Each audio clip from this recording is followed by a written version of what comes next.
Hello everyone. In the previous video I have discussed about the cytoskeleton and cilia and flagella. In this video I will discuss about centrosome and centriole and then micro bodies. Now here centrosome is an organelle that is present only in animal cell. It is not present, or otherwise you can say it is absent in plant cells. And we have discussed this long back in the beginning of this chapter, that centrioles are present only in animal cell and not present in case of plant cells. Now here one centrosome contains two cylindrical structures, and these two cylindrical structures are called as centrioles. These cylindrical structures are called as centrioles. These centrioles are surrounded by amorphous pericentriolar material, which is referred to as what? Centrosphere. Outside the centriole, in this figure if you note down, outside the centriole, two centrioles are there which are arranged over here perpendicular to each other. And outside this, whatever the space is present, which is called as centrosphere. Now each of these centriole, two centrioles are there, each of these centrioles are, or they have a cartwheel like organization. Which are made up of 9 triplets. 9 triplets of peripheral fibrils. 9 triplets of peripheral fibrils which are made up of a protein known as tubulin.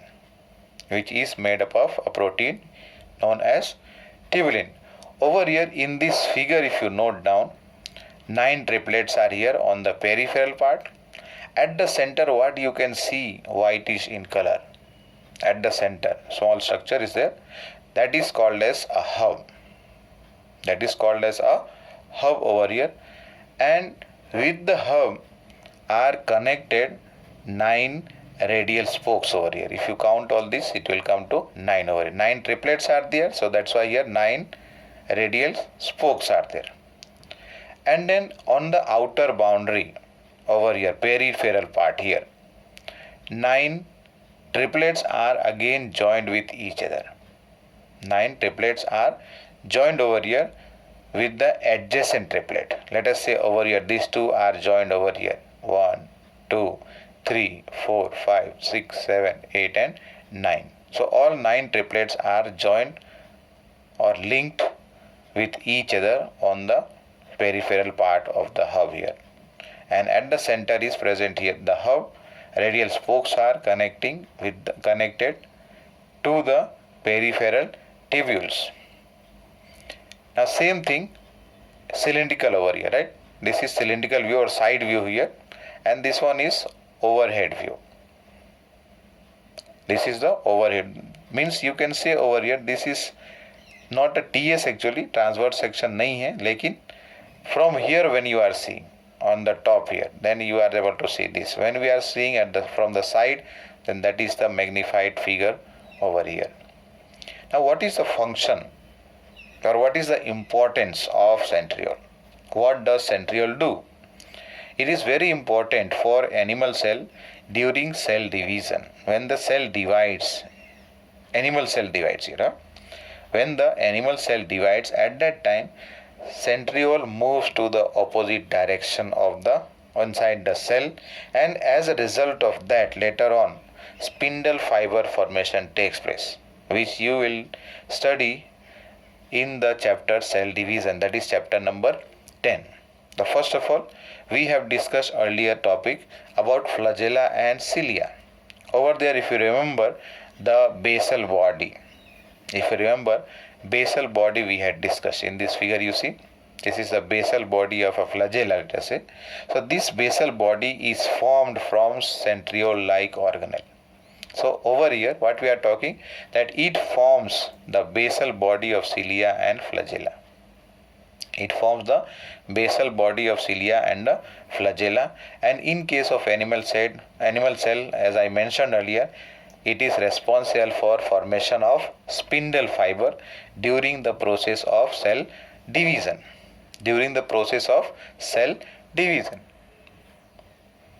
Now coming to the next one, that is micro bodies. This is the last topic for this chapter. Now micro bodies are very small organelles which are bounded by a single membrane, and they are responsible for absorption of molecular oxygen, which take part in oxidation of certain materials. That means what? Those part, or those structures which are responsible for or are involved in respiration. Once again, microbodies are small cell organelles which are bound by single membrane, and they absorb or they are responsible for absorption of molecular oxygen that take part in the oxidation and other than those which are involved in respiration. Means they take part in oxidation, but we are not talking about the parts of the cell which take part in the respiration process. This is little different from that. Okay, these are submicroscopic bodies, very small in size, and that's why submicroscopic bodies, which were observed for the first time in 1954 by Rodin, Rhodin, 1954 by Rodin, and this was seen for the first time by Rodin in mouse kidney tubule cell. You have studied about the kidney structure, nephron. So over there, proximal convoluted tubule had come, distal convoluted tubule has come. So we are talking about that here. That is, in the kidney tubule cells, this structure was observed for the first time, and that also with the help of electron microscope. Other microscope cannot help us to see so small structures. And later on in 1958,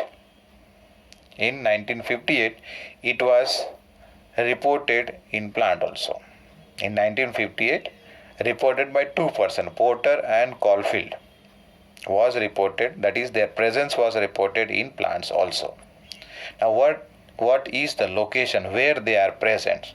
So they are present almost in all eukaryotic cell, and inside the cell where they are located, they are seen very near to the endoplasmic reticulum, and sometimes it is also found near mitochondria and plastids.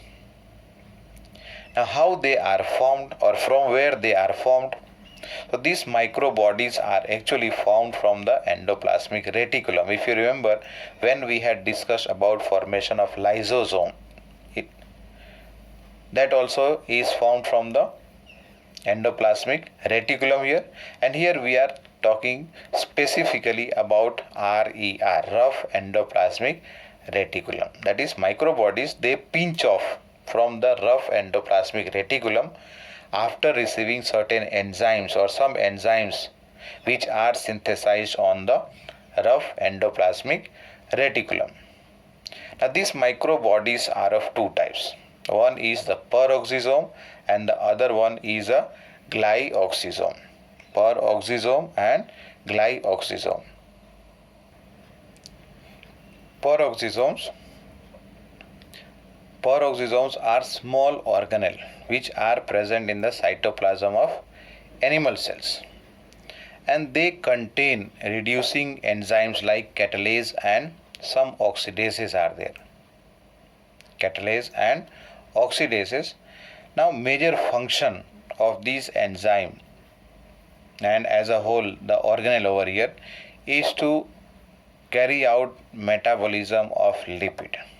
That is mainly the breakdown of long fatty acid chain by beta oxidation process. And what is broken down over here? Long chain fatty acids are broken down with the help of this process called as beta oxidation. That is the major function performed by peroxisome in case of animal cells. The second one is glyoxysome. These are special kind of peroxisome, or they are specialized peroxisome which are found in plants, and that also particularly in the seeds that store fat or oil here. That is particularly in fat storage tissue of germinating seeds, and they are also present in case of some filamentous fungi. Filamentous fungi, the seeds that contain fat, the oil, edible oil that we are using, that come from the seeds. So the seeds that contain fat and oil are corn, sunflower, soybean, peanut, that is the groundnut, and pumpkin. All these are different seeds where what happens, glyoxysomes are present which help in the conversion of the fat into carbohydrate so that seed germination can take place. So that was, the structures are not given in our textbook. The structures are not given in our textbook. This is something extra about the micro bodies.